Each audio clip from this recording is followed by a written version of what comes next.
This is how I passed the challenge whilst in drawdown, and I'm gonna show you how you can do that too. Okay, so you have the Funded Next certificate here. All right, that's my name. And the way I did this was obviously by going heavy on risk. Okay, we risked 2% on a trade, going for a 1 to 4, and reach our target of 8% in the challenge phase.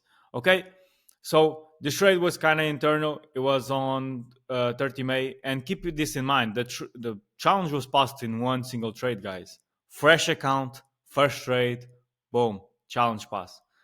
Great achievement for me. First time I ever do it. Okay, your favorite trader slash scammer my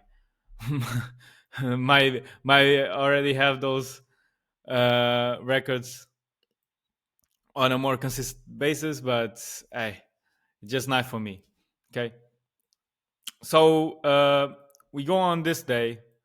On this day, I know that we're bullish in the sense of we have these equal highs right here, and it's also forming a trend line, as you can see. So for that aspect, I know that price will go higher. Okay, so as soon as we open, we have this industry right here, but we also have this New York low from the previous day, which you can also keep in mind. But this industry is way better, and you can see how price came to target it. But this was not the position yet. The position was here. As you go here from kind of one looker to another, you have all this range, and then we start to break it. As we start to break it, okay, it's not here. What the fuck? Sorry about that. Here. We have kind of this range as well. We have Asia being swept, okay? Boom, right here. Then, after Asia being swept, we have some move up. That's some incentivizing for people to buy it here. Because we just swept Asia, so the people that trade Asia sweep strategy, as soon as we sweep the lows, they'll look for buys. Okay? So in my head, we just swept Asia, but it's also equal low, even better for SMC traders. So I'm patiently waiting for a trap at this moment, and then we got it as we got it this flush. I mean, this sell in order to buy. Okay, big manipulation, and because of that, because this was a trap, I knew that this would have become a trap. Okay, and then I just waited for some internal structure. Okay, maybe we can see it on 1 minute.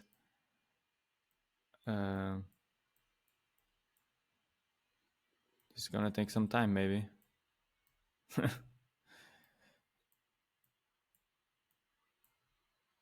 Up. Where is price?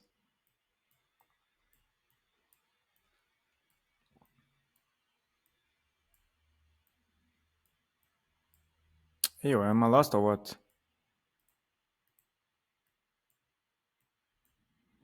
Okay.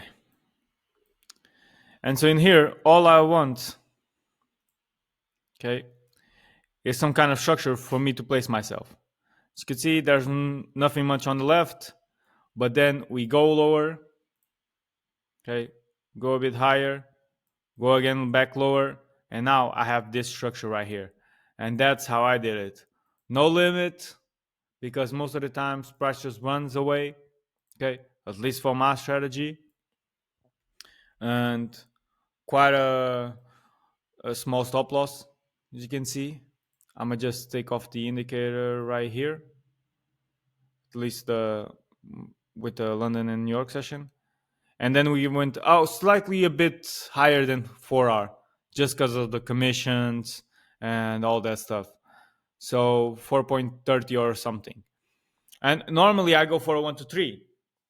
My main focus wasn't going for a challenge pass, was to, I mean, it was for the challenge pass, but I normally just go for the 3R. The thing is, this stop loss is quite small, okay, comparing to The trades that go for 1 to 3, they have like a 10 pip or 15 pip stop loss. This one has a 5.8. When I used to have stop loss this size, I even used to target 5 hour back in the day. And we have the smart trap cycle. Because this was a trap, I knew that this would become a trap. So my head, it was valid to target it, even though I'm being kind of greedy because I'm going for more than I'm supposed to. Okay, I detailed in the vlog. You can go watch the previous video. There's a vlog that I did a day in the life where we actually took this trade, and you can see my thought process. Okay, so then as soon as you got that, I put myself on a stop order. Massive rocket to the upside. Goes almost to TP, and then goes back down. And this is where you have to like really build a mind of steel. Okay, the psychology level here, it gotta be on point because these trades are super stressful. Okay, look at this. I only got tagged out after 5 hours, and with a stop loss of 5.8 pips. Okay, looking for a 25 pip move, and I was almost done within an hour, but then price came playing.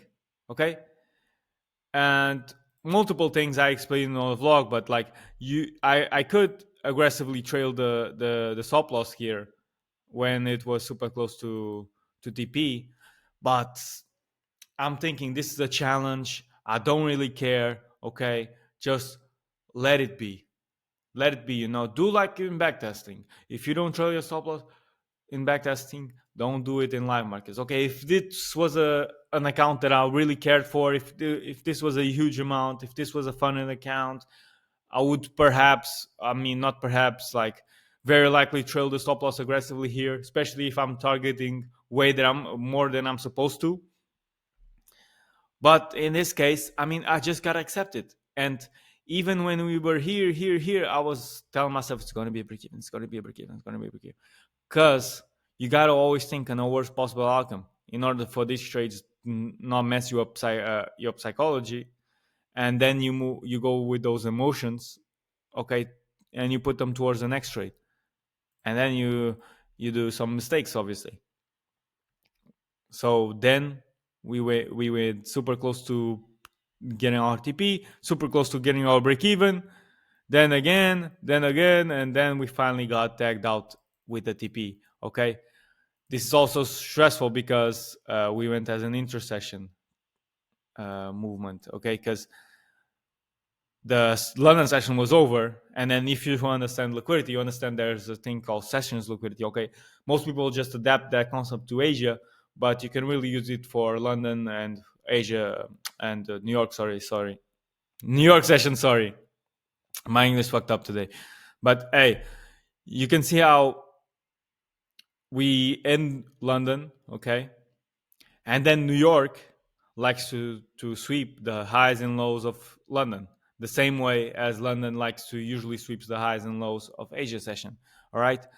So in this scenario, I'm seeing London, New York opening, and I have New York high as my TP and New York low as my stop loss. Well, not stop loss because my stop loss is at break even already, but you understand. So, hey, it's a 50-50 chance. I mean, for me, there's way more liquidity above than it is lower. And then there's also the proximity factor, which price is way more close to the highs than it is to the lows. Okay, so it's more likely to target the highs, especially with more liquidity in there, than to come to my lows. But I'm still thinking, yo, it's gonna be a break even. Whatever happens, happens. It is what it is. We move on to the next one. We don't let this affect. And it's only a challenge. Remember that, guys. It's only a challenge. Okay, it's a great achievement. It's good, but it's only a challenge. Okay. But yeah, this is the type of trades that I don't know how much experience you guys got, but this is the type of trades that will just make you quit trading. If you're this close to being TP, okay, guys, this is only 1 pip. No, it was less. I remember it being 0.6 pips. Okay, 0.6 pips from being TP.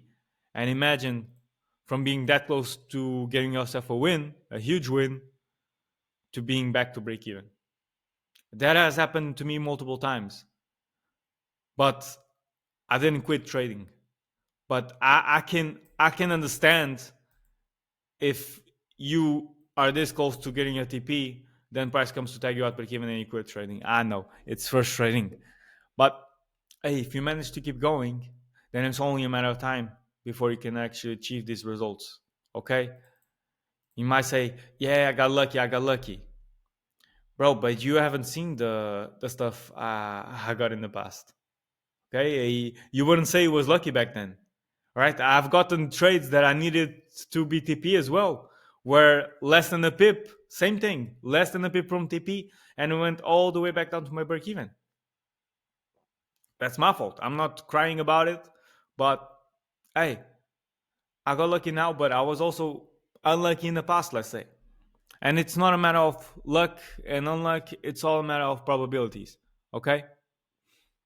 So yeah, and the way you can do this, guys, and the way I did this while on a drawdown is not just because I was in drawdown and bought another account, like buying a reset, and like I did this by doing the rotation method. Okay, I was gathering multiple accounts,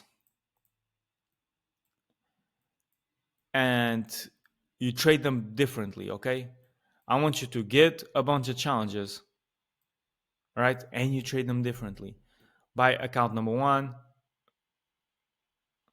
instead of getting one sole account, I mean buy multiple.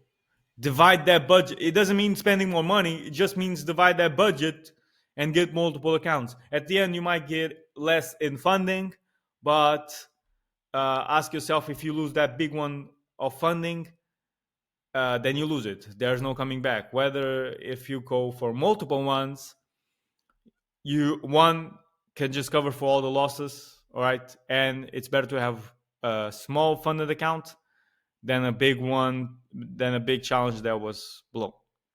All right, I guess everyone agrees with me there. So in a sense, instead of going for 100k, you can go for 25ks. I'm saying that because the price of the 100k will probably cover for four of these, not five. Well, no, maybe like three. Let's say three 25ks. Okay, because I know uh, the price, if you divide it, won't be like this. You won't get the same in funding as the big account. Of course, and the more you go for funding, the cheaper will be for the funding dollar amount. Let's say, okay. For example, for the price of a 50k, you can only get four 10ks. Okay, that's an example. So I think the same equates for 100ks. So let's say, even instead of going for 100k, you go for three 25ks.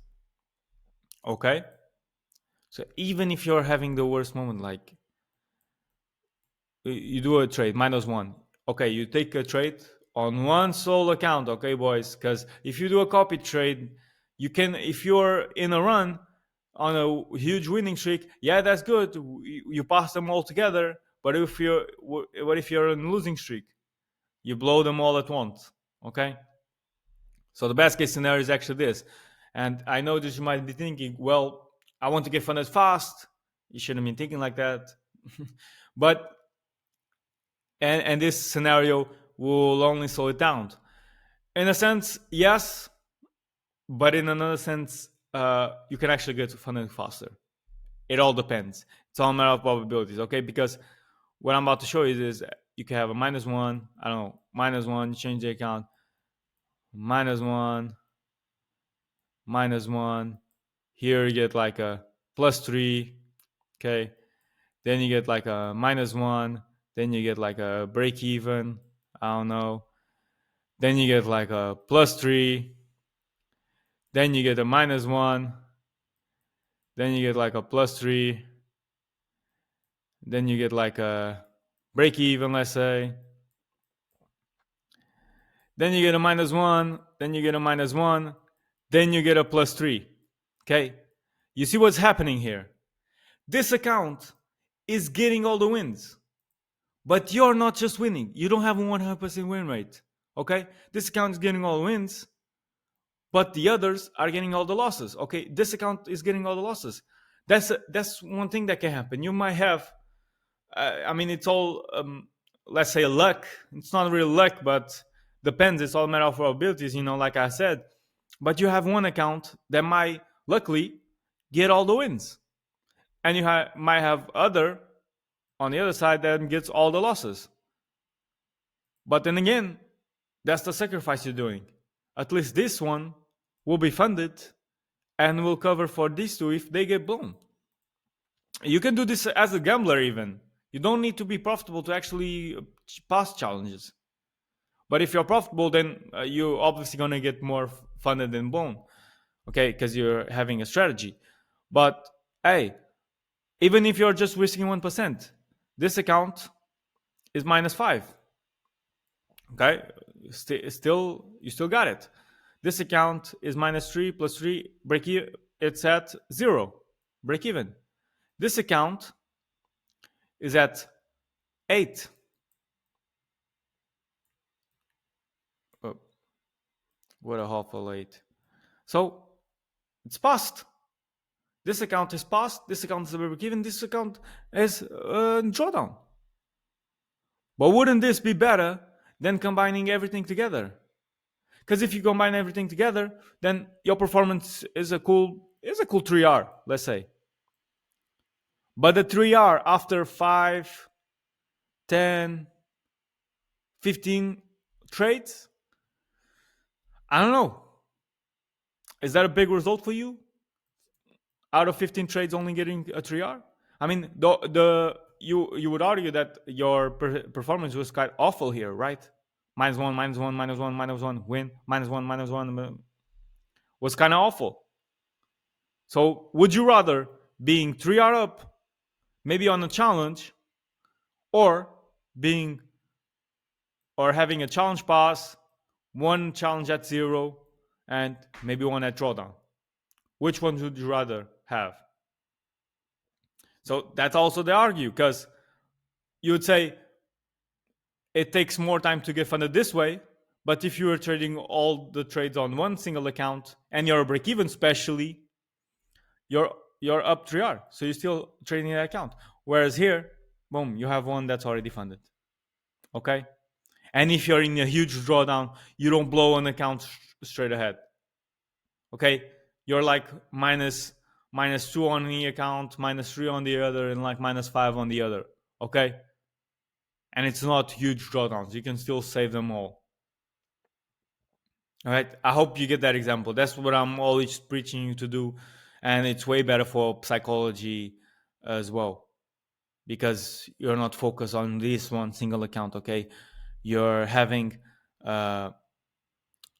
accounts with less funding, so it's less emotional, but also you know that you have other accounts. Okay, so this is not your end all be all one single account and one single performance. Okay, you have multiple, and then if you blow one challenge, you know that you already have others on the go. You know that there's another one that's slightly in profit that you can also pass it in case this one gets blown. Right, it's not just going from 0 to then blown, then go back again. No, you can like blow a challenge and then you have another one. Okay, I blew this one, but all the time didn't go to waste because this one is already at +3, or let's say, so I can get it funded quicker rather than just going from one challenge blown, one challenge blown, one challenge. At least, hey, go like this. Use the rotation method to your favor, to your advantage. Please leave a like, subscribe. Go watch the previous video, which is the day in the life vlog, where we took this trade, we got the challenge pass, and yeah, boys, enjoy the rest of your day.